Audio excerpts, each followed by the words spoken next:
সুপ্রিয় শিক্ষার্থী বন্ধুরা, তোমরা সবাই কেমন আছো? আশা করি সবাই ভালো আছো। ফিনান্স, ব্যাংকিং ও বীমা দ্বিতীয় পত্র অনলাইন ক্লাসে তোমাদের সবাইকে স্বাগত জানাচ্ছি।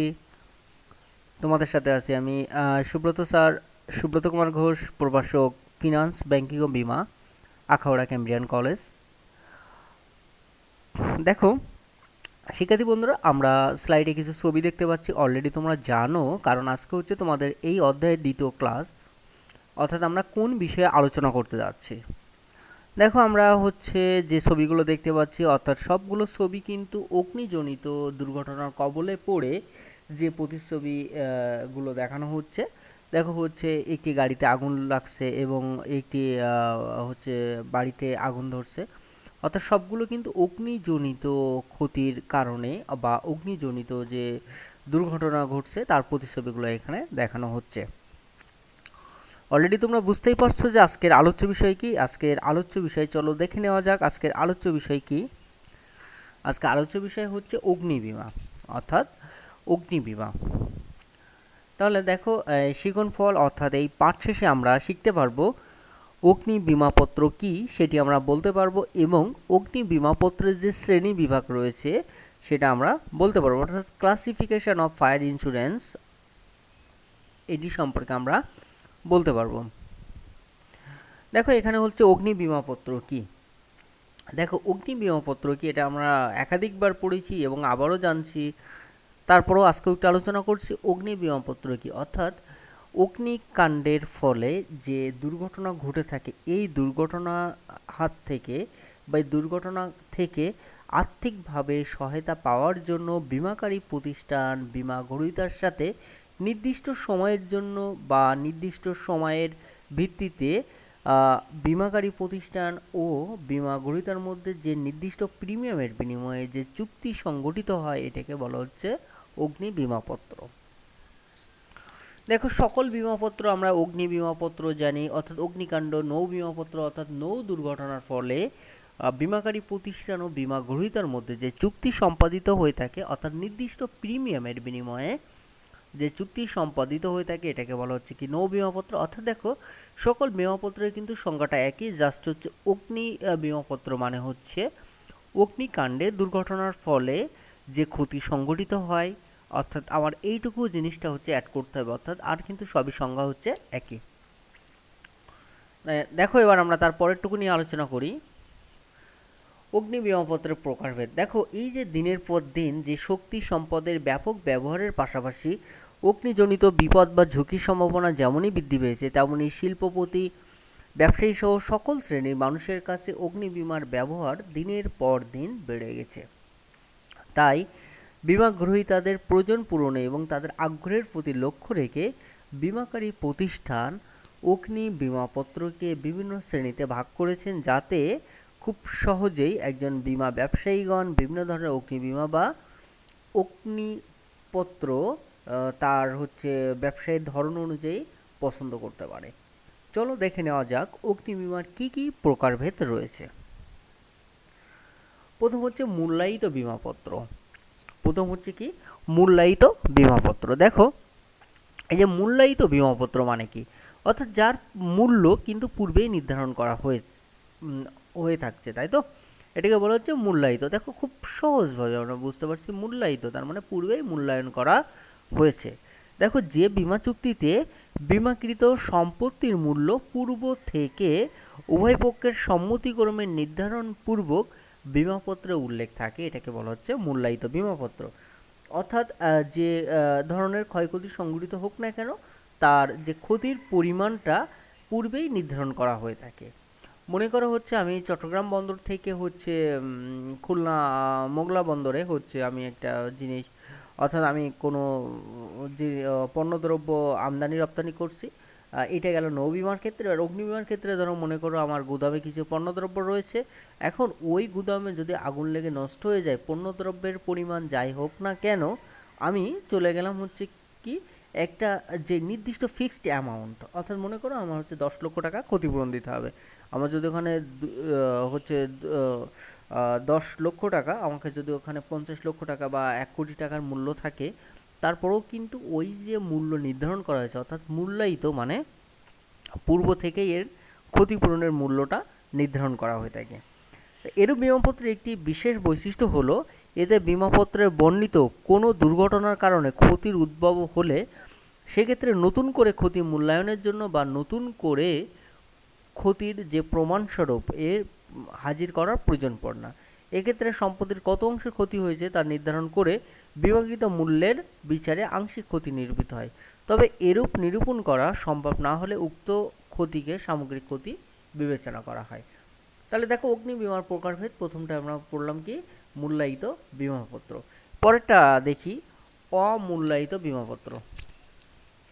দেখো প্রথমটা হচ্ছে মূল্যায়িত বিমাপত্রটা আমরা জানি। এবার দেখো অমূল্যায়িত বিমাপত্রটা দেখো ঠিক এর উল্টাটা, যে অগ্নি বিমা চুক্তিতে বা অগ্নি বিমাপত্রে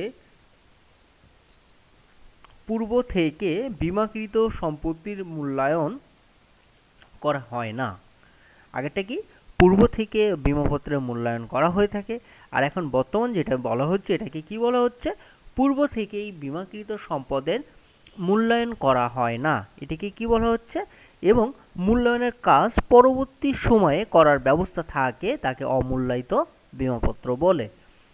এ ধরনের বিমাপত্রে অগ্নি বিমার বিষয়বস্তু পূর্ব থেকে একেবারে সুনির্দিষ্ট করা হতে পারে, আবার একজন বিমাগ্রহীতার যে সকল সম্পত্তি অগ্নি বিমাযোগ্য সেগুলোকে টার্গেট করেও এ ধরনের বিমাপত্র খোলা হতে পারে।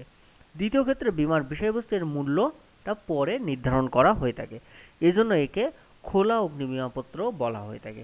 তাহলে দেখো অমূল্যায়িত বিমাপত্রকে কিন্তু খোলা বিমাপত্র বলা হয়ে থাকে, কারণ এ ধরনের বিমাপত্রের মূল্য কখনোই পূর্ব থেকে নির্ধারিত করা হয় না। এরূপ বিমাপত্রের মূল্য ক্ষতিপূরণের পরে নির্ধারিত হয়ে থাকে, অর্থাৎ ক্ষতিপূরণের ধরন বা যে চুক্তিতে যেটি লিপিবদ্ধ থাকে বা চুক্তিতে যে বিমাপত্রের পরিমাণ লিখিত থাকে সেই অনুযায়ী এই বিমাপত্রের মূল্য নির্ধারণ করা হয়ে থাকে। তাহলে আমরা মূল্যায়িত বিমাপত্র জানলাম, অমূল্যায়িত বিমাপত্র সম্পর্কে জানলাম। পরবর্তীতে দেখো নির্দিষ্ট বিমাপত্র। দেখো সুপ্রিয় শিক্ষার্থী বন্ধুরা, নির্দিষ্ট মানে কি, একটা নির্দিষ্ট জিনিসকেই কিন্তু টার্গেট করেই যে বিমাটা করা হচ্ছে এটাকে বলা হচ্ছে নির্দিষ্ট বিমাপত্র। দেখো সংজ্ঞাটা দেখো, যে বিমাপত্রে একটি নির্দিষ্ট পরিমাণ সম্পত্তির বিপক্ষে একটি নির্দিষ্ট পরিমাণ মূল্যের কথা উল্লেখ থাকে এবং যদি এই ক্ষতি সংঘটিত হয় তাহলে ক্ষতি হলে বিমা কোম্পানি বিমাপত্রে উল্লেখিত ক্ষতিপূরণ প্রদান করতে বাধ্য থাকে, এটিকে বলা হচ্ছে নির্দিষ্ট বিমাপত্র। তার মানে কি বলছে, একটি নির্দিষ্ট পরিমাণ সম্পত্তির বিপক্ষে এবং একটি নির্দিষ্ট পরিমাণ মূল্যের কথা উল্লেখ থাকে এবং যদি বিমাকৃতার ক্ষতি হয় তাহলে বিমাকারী প্রতিষ্ঠান ওই ক্ষতিপূরণ দিতে বাধ্য থাকে, এটাকে বলা হচ্ছে নির্দিষ্ট বিমাপত্র। মনে করো 10,000 টাকার একটি সম্পত্তি 6,000 টাকার জন্য বিমা করা হয়েছে। এখন যদি 5,000 টাকার ক্ষতি হয় তাহলে কিন্তু বিমাগ্রহীতা তাকে 6,000 টাকা দিতে বাধ্য থাকবে বা বিমাগ্রহীতা 6,000 টাকা পাবে। অন্যথায় ধরা যাক যে মনে করো হচ্ছে একজন বিমাগ্রহীতার 12,000 টাকার একটি পণ্যদ্রব্য বিমা করা হলো হচ্ছে 6,000 টাকায়, কিন্তু সেই ব্যক্তির ক্ষতিগ্রস্ত হলো 8,000 টাকা, কিন্তু এক্ষেত্রে কিন্তু ওই বিমাকারী প্রতিষ্ঠান বিমাগ্রহীতাকে মাত্র ওই 6,000 টাকায় দিবে। তাই এক্ষেত্রে সাধারণত যে বিমাকারী প্রতিষ্ঠান অর্থাৎ বিমাগ্রহীতা বিমাকারী প্রতিষ্ঠানের কাছে কম মূল্যে বিমা করে থাকে না। তাহলে এটি হচ্ছে নির্দিষ্ট বিমাপত্র গেল। তারপরটা দেখো গড় পর্তা বিমাপত্র। দেখো গড় পর্তা বিমাপত্র মানে হচ্ছে অর্থাৎ গড় বা এভারেজ করে, অর্থাৎ এরূপ বিমাপত্র নির্দিষ্ট বিমাপত্রের বিপরীত। দেখো নির্দিষ্টটা ছিল কি, একটি ফিক্সড বা একটি নির্দিষ্ট জিনিসের উপর বা একটি নির্দিষ্ট সম্পত্তির উপর নির্দিষ্ট পরিমাণ অর্থ, এটা কি বলা হচ্ছে নির্দিষ্ট বিমাপত্র। কিন্তু গড় পর্তা বিমাপত্রটা হচ্ছে এই নির্দিষ্ট বিমাপত্রের সম্পূর্ণ বিপরীত।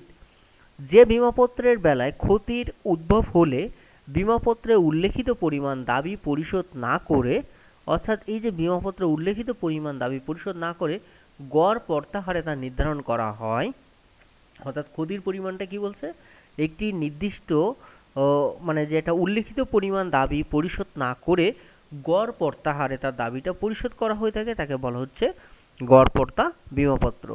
কোনো বিমাগ্রহীতা সম্পত্তির মূল্য বেশি দেখিয়ে অধিক পরিমাণ অর্থ বিমা প্রতিষ্ঠান থেকে যাতে নিতে না পারে সেজন্য এরূপ বিমার সৃষ্টি বা এরূপ বিমার উদ্ভব হয়ে থাকে। এক্ষেত্রে বিমাকৃত বিষয়বস্তু প্রকৃত মূল্য ও বিমাকৃত অঙ্কের অনুপাত বের করে প্রকৃত ক্ষতির পরিমাণ দিয়ে তাকে গুণ করে গড় প্রত্যাহারে ক্ষতির পরিমাণ নির্ধারণ করে, তাই বিমা দাবি হিসাবে গণ্য। এই বিমা দাবির হচ্ছে একটি সূত্র রয়েছে, এটি কিন্তু তোমাদের জন্য ভেরি ভেরি ইম্পর্টেন্ট, কারণ অনেক সময় প্রশ্নে কিন্তু চলে আসে। সূত্রটা হচ্ছে এটাই, বিমা দাবি সমান বিমাপত্রের মূল্য বা বিমাকৃত অঙ্ক, একে ভাগ করব হচ্ছে দুর্ঘটনাকালে সম্পত্তির প্রকৃত মূল্য গুণ করব হচ্ছে ক্ষতি দ্বারা। দেখো তাহলে আমার সূত্রটা কি, বিমা দাবির সূত্রটা হচ্ছে কি, অর্থাৎ বিমাপত্রের মূল্য বা বিমাকৃত অঙ্ক, অর্থাৎ আমি টোটাল যে অঙ্কটা হচ্ছে এ করলাম, অর্থাৎ টোটাল যে আমার ওই যে বিমাপত্রের যে মূল্যটা রয়েছে, আগে মূল্যটা লিখবো, ওখানে ভাগ করব কি দ্বারা, দুর্ঘটনাকালে সম্পত্তির প্রকৃত মূল্য ইন্টু ক্ষতি। যেমন হচ্ছে আমরা একটা উদাহরণের সাহায্যে বলি, দেখো তোমরা বইয়ের 544 পৃষ্ঠাটা বের করে দেখো, আমার সাথে সাথে তোমরা সূত্রটাও হচ্ছে দেখে ফেলো, তাহলে যদি দেখো তাহলে কিন্তু তোমার যখন এই টপিকটা আমি আলোচনা করছি তাহলে কিন্তু তোমরা খুব সহজে এটি বুঝতে পারবে। দেখো লেখা আছে, মনে করি 50,000 টাকার আসবাবপত্র 40,000 টাকার অগ্নি বীমা করা হয়ে থাকে। একটু খেয়াল করো, টোটাল আসবাবপত্রের মূল্য হচ্ছে কত টাকা ছিল, 50,000 টাকার আসবাবপত্র, 40,000 টাকায় অগ্নি বীমা করা হয়ে থাকে। আগুনে ক্ষতির পরিমাণ দাঁড়ায় 20,000 টাকা। গড়পড়তা বিমাপত্র অনুযায়ী এক্ষেত্রে বিমা দাবির পরিমাণ। তাহলে দেখো আমার প্রথমে এর আসবাবপত্র কত টাকায় অগ্নি বীমা করা হয়, তার মানে বিমাপত্রের মূল্য ছিল সূত্রে, তাহলে কত হচ্ছে 40,000। আর দুর্ঘটনাকালে সম্পত্তির প্রকৃত মূল্য, অর্থাৎ যত টাকা এই আসবাবপত্রের প্রকৃত মূল্য ছিল, তাহলে আসবাবপত্র ক্রয় করা হয়েছিল কত, 50,000। তাহলে উপরে হচ্ছে বিমা করা হয়েছিল 40,000, 40,000 টাকা বসলো, আর নিচে বসবে ওই আসবাবপত্র ক্রয় করা হয়েছিল কত, অর্থাৎ আসবাবপত্রের প্রকৃত মূল্য ছিল 50,000, ইন্টু গুণ করব কত দ্বারা, যেহেতু ক্ষতির পরিমাণ দাঁড়িয়েছিল কত, 20,000, তাহলে এই 20,000 হচ্ছে ক্ষতির পরিমাণ দ্বারা গুণ করলে হচ্ছে 16,000 টাকা। তাহলে দেখো এই গড়পড়তা বিমাপত্র এখানে দেখাবে কত টাকা, 16,000 টাকায়। সুপ্রিয় শিক্ষার্থী বন্ধুরা, তাহলে দেখো এই যে গড়পড়তা বিমাপত্র এটি কিন্তু তোমাদের ম্যাথমেটিক্যাল টার্মও দিতে পারে, তাহলে অবশ্যই আমি যেভাবে বুঝিয়েছি আশা করি তোমরা সবাইটি বুঝতে পেরেছো। পরেরটা দেখো, ভাসমান বিমাপত্র। দেখো এই যে ভাসমান বিমাপত্রের আরেক নাম কিন্তু ছাউনি বিমাপত্র। ভাসমান বিমাপত্র আরেক নাম হচ্ছে কি, ছাউনি বিমাপত্র। দেখো এই যে ভাসমান কথাটির অর্থ কি, ভাসমান, তাই তো, ভাসমান মানে দেখো একটু খেয়াল করো, একই প্রতিষ্ঠানের সম্পত্তি যদি বিভিন্ন স্থানে রক্ষিত বা মজুদ থাকে, তার মানে ভাসমান মানে কি, বিভিন্ন জায়গায় ছড়িয়ে ছিটিয়ে রয়েছে, অর্থাৎ একই প্রতিষ্ঠানের সম্পত্তি কি বলছে, যদি বিভিন্ন স্থানে রক্ষিত বা মজুদ থাকে এবং একই বিমাপত্রের আওতায় উক্ত বিক্ষিপ্ত সকল সম্পত্তি বিমা করা হয়ে থাকে, তাকে ভাসমান বা ছাউনি বিমাপত্র বলে। যেমন উদাহরণের সাহায্যে আমরা বলি, ধরো মনে করো হচ্ছে আমি হচ্ছে আখাউড়াতে একটি ব্যবসা করি, এখন এই আখাউড়ার বিভিন্ন জায়গায় সড়ক বাজারে রয়েছে কিছু পণ্য, আখাউড়ায় রয়েছে কিছু, হচ্ছে রেল স্টেশনে রয়েছে কিছু, মনে করো আমার মোকরা বাজারে রয়েছে, অর্থাৎ এই যে বিভিন্ন স্থানে যে আমার পণ্যদ্রব্যটা ছড়িয়ে ছিটিয়ে রয়েছে, এই যে ছড়িয়ে ছিটিয়ে রয়েছে পণ্যদ্রব্য, এর সকল পণ্য দ্রব্য একটি বিমাপত্রের অধীনে বা বিমাপত্রের আওতায় যে বিমা করা হয়ে থাকে এটিকে বলা হচ্ছে ভাসমান বা ছাউনি বিমাপত্র। তাহলে এবার আমরা পরেরটা চলে যাই, যে দেখো বাড়তি বিমাপত্র। কি বিমাপত্র বলছে, বাড়তি। বাড়তি মানে কি, অতিরিক্ত যে সম্পদের জন্য যে বিমা করা হয়ে থাকে, অর্থাৎ বাড়তি বিমাপত্র। একটু খেয়াল করো, আমরা যে সকল গুদামে নির্দিষ্ট সময়ের জন্য মালামাল সংরক্ষণ করা হয় না, বরং আগমন ও নির্গমন সবসময় ঘটে থাকে, সে সকল গুদামে রক্ষিত পণ্যের অগ্নি বিমার ক্ষেত্রে মূল বিমাপত্রের সাথে অতিরিক্ত বিমাপত্র ইস্যু করা হলে তাকে বলা হচ্ছে বাড়তি বিমাপত্র। বাড়তি বিমাপত্র মানে কি, অতিরিক্ত বিমাপত্র। দেখো যে সকল গুদামে, অর্থাৎ মনে করো আমার একটি গুদাম রয়েছে বা আমার একটা ফ্যাক্টরি রয়েছে যেখানে প্রতিনিয়ত মাল আগমন ও নির্গমন হয়ে থাকে, তার মানে কিছু আমি ক্রয় করে থাকি এবং কিছু পণ্যদ্রব্য বিক্রয় করে থাকি। ক্রয় করার ফলে হচ্ছে আমার কি হচ্ছে, চলে যাচ্ছে, ক্রয় করার ফলে পণ্যদ্রব্য চলে আসছে এবং বিক্রয় করার ফলে কি হচ্ছে, পণ্যদ্রব্য চলে যাচ্ছে, অর্থাৎ আগমন ও নির্গমন ঘটে। তাহলে মানে কি, আমার ওই গুদামে কিন্তু কোনো একটা ফিক্সড পণ্যদ্রব্য সেখানে নাই, যেহেতু একটা পণ্যদ্রব্যের গুদাম, সেক্ষেত্রে কিন্তু আমার পণ্যের অগ্নি বিমার ক্ষেত্রে মূল বিমাপত্রের সাথে অর্থাৎ আমার কিছু পণ্যদ্রব্য রয়েছে, ওর মূল বিমাপত্রের সাথে কিন্তু অতিরিক্ত কিছু বিমাপত্র ইস্যু করা হয়ে থাকে, এটাকে বলা হচ্ছে বাড়তি বিমাপত্র।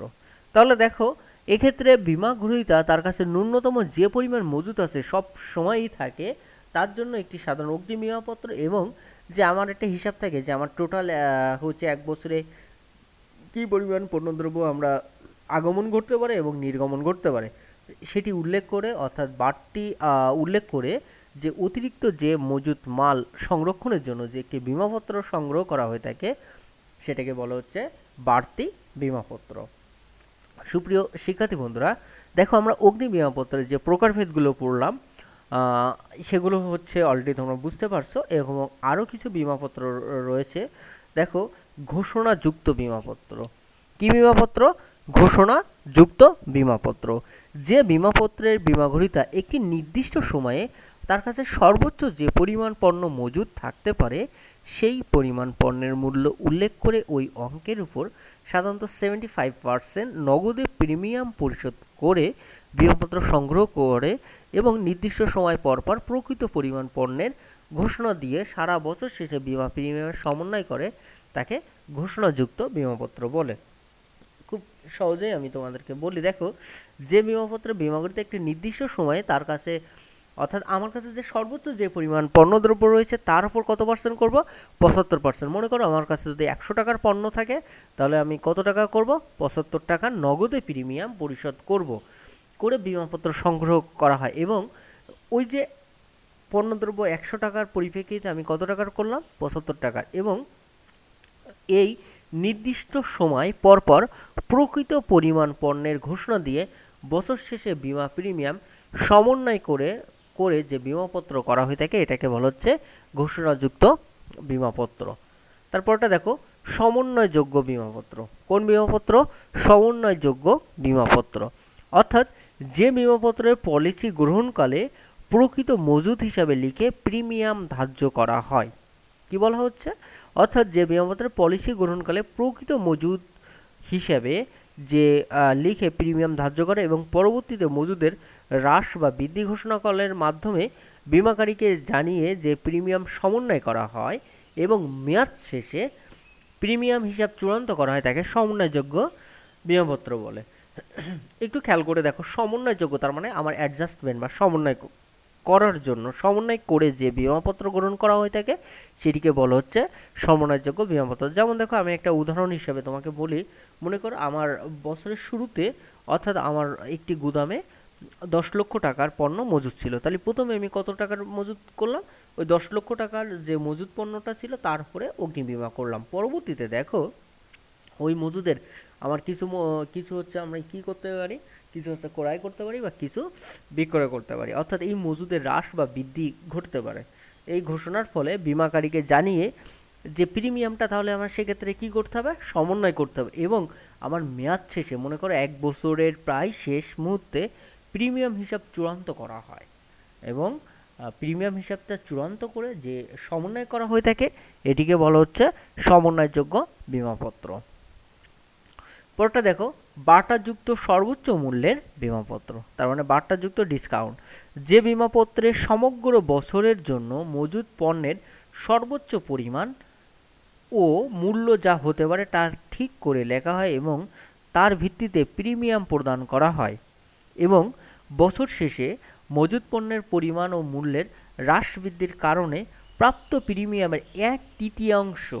তাহলে দেখো আমার কাছে যে পণ্যদ্রব্যটা ছিল তার কিন্তু সর্বোচ্চ পরিমাণ মূল্যের বিমা করা হয়ে থাকে এবং বছর শেষে 1/3 বিমাকারী বিমা গ্রহীতাকে ফেরত দেয়, তাকে বাটাযুক্ত মূল্যের সর্বোচ্চ বিমাপত্র বলা হয়ে থাকে। তার মানে দেখো আমি হচ্ছে আমার কাছে যে পরিমাণ পণ্যদ্রব্য রয়েছে ওই পরিমাণ পণ্যদ্রব্যের সর্বোচ্চ পরিমাণ বিমা করলাম। বিমা করার পরে বিমাকারী প্রতিষ্ঠান বিমা গ্রহীতাকে বছর শেষে 1/3, তার মানে কি 1/3 কি করা থাকে? তাকে ডিসকাউন্ট দিয়ে থাকে, তাকে ছাড় দিয়ে থাকে। এটাকে বলা হচ্ছে যে বাটাযুক্ত সর্বোচ্চ মূল্যের বিমাপত্র। তারপরটা দেখো পুনর্স্থাপন বিমাপত্র। এটি খুবই গুরুত্বপূর্ণ। এক্ষেত্রে দেখো যে বিমাপত্রের ক্ষেত্রে বিমাকৃত বিষয়বস্তুর যে ক্ষতি হয় বিমা গ্রহীতাকে আর্থিকভাবে ক্ষতিপূরণ না করে সম্পত্তি পুনর্স্থাপন করে দিতে বীমাকারী সম্মত হয় তাকে পুনর্স্থাপন বীমাপত্র বলে। দেখো এত সময় যে বীমাগুলো আমরা পড়লাম, কিন্তু প্রত্যেকটা আর্থিকভাবে ক্ষতিপূরণ বীমাকারী প্রতিষ্ঠান বীমাগ্রহীতাকে প্রদান করে আসছে। কিন্তু এক্ষেত্রে দেখা যাচ্ছে পুনর্স্থাপন মানে বীমাকারী প্রতিষ্ঠান বীমাগ্রহীতাকে আর্থিকভাবে ক্ষতিপূরণ না দিয়ে সম্পূর্ণ তার সম্পত্তি মানে বলছে তাকে আরেকটি সম্পত্তি পুনর্স্থাপন করে দিতে বীমাকারী প্রতিষ্ঠান সম্মত হয়ে থাকে, তাকে বলা হচ্ছে পুনর্স্থাপন বীমাপত্র। তাহলে দেখো শিক্ষার্থী বন্ধুরা, আমরা অগ্নি বীমাপত্রের যে প্রকারভেদ ছিল সেগুলো সম্পর্কে অলরেডি আমরা জানলাম। আশা করি এগুলো তোমরা সবাই বুঝতে পেরেছো। তোমরা আমার সাথে সাথে বইটা খুলে কিন্তু অবশ্যই, আমি যখন যেহেতু এটি পড়াচ্ছি, তোমরা আমার সাথে সাথে বইটা খুলে দেখবে, তাহলে কিন্তু বিষয়গুলো আরও বেশি স্পষ্ট ধারণা পাবে। তাহলে দেখো আমার হচ্ছে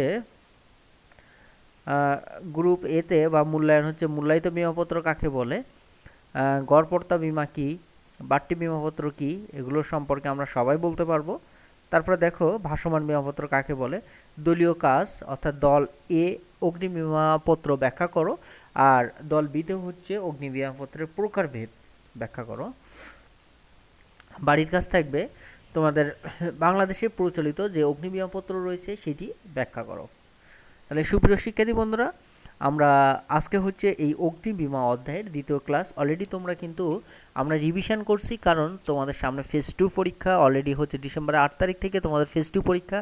অলরেডি আমি জানি যে তোমরা সবাই প্রিপারেশান নিচ্ছ। এর সাথে সাথে তোমরা রিভিশন ক্লাসগুলো কিন্তু আমি আবারও হচ্ছে এই জিনিসগুলো আরও বেশি তোমরা যাতে স্পষ্ট ধারণা পাও, আমি কিন্তু রিভিশন ক্লাসও আবার এটি সম্পূর্ণরূপে আলোচনা করছি সবগুলো টপিক। তাহলে আমার সাথে সাথে তোমরা প্রতিদিনের পড়া প্রতিদিন করবা, তাহলে আর কোনো ধরনের সমস্যা থাকবে না। তাহলে ধন্যবাদ সবাইকে, সবাই সে পর্যন্ত ভালো থাকবে, সুস্থ থাকবে, দেখা হবে আগামী ক্লাসে।